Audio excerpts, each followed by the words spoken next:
প্রশাসনকে বলতে চাই, এই সমাবেশকে কেন্দ্র করে অনুমোদন নিয়ে অনেক টালবাহানা হয়েছে, সীমারেখা অলরেডি ক্রস হয়ে গিয়েছে।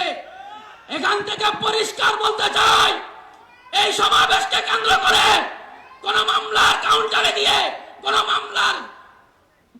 মামলা করা হলে সেই মামলার আওতাধীন একজন আলেমকে যদি হয়রানি করা হয়, রব্বকে আবার কসম করে বলছি, পুরানো আসারি অচল করে দেওয়া হবে। শেষ কথা আমি আপনাদেরকে বলতে চাই, আজকের এই এক সমাবেশে হিজবুত তাওহীদ নিষিদ্ধ হবে না, আমাদেরকে ধারাবাহিক কর্মসূচি দিতে হবে। আমরা হিজবুত তাওহীদ নিষিদ্ধের দাবিতে আগামী দিনে যাই কোনো কর্মসূচি দেব, সে কর্মসূচিতে জান মাল দিয়ে কারা কারা অংশগ্রহণ করতে রাজি হাত তুলে রেখো।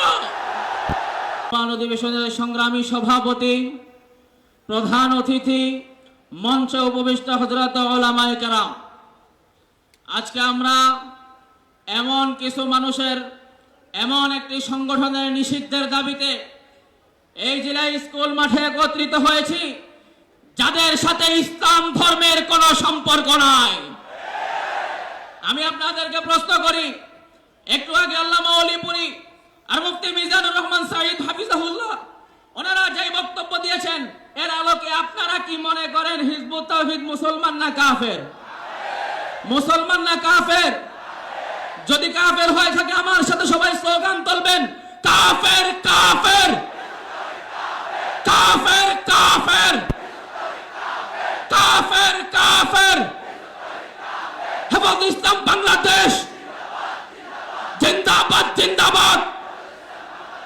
সংগ্রামী উপস্থিতি, আমি আজকের এই মহাসমাবেশ থেকে হিজবুত তাওহীদের তথাকথিত ইমাম হুসাইন মোহাম্মদ সেলিমকে বলতে চাই, সেলিম ঘোষণা করেছে, মামলার হুমকি দিয়েছে আমাদেরকে।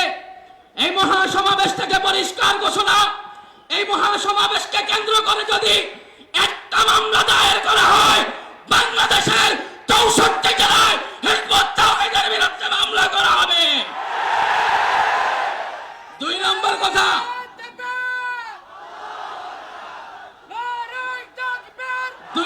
কথা, প্রশাসনকে বলতে চাই, এই সমাবেশকে কেন্দ্র করে অনুমোদন নিয়ে অনেক টালবাহানা হয়েছে, সীমারেখা অলরেডি ক্রস হয়ে গিয়েছে। এখান থেকে পরিষ্কার বলতে চাই, এই সমাবেশকে কেন্দ্র করে কোন মামলার কাউন্টারে দিয়ে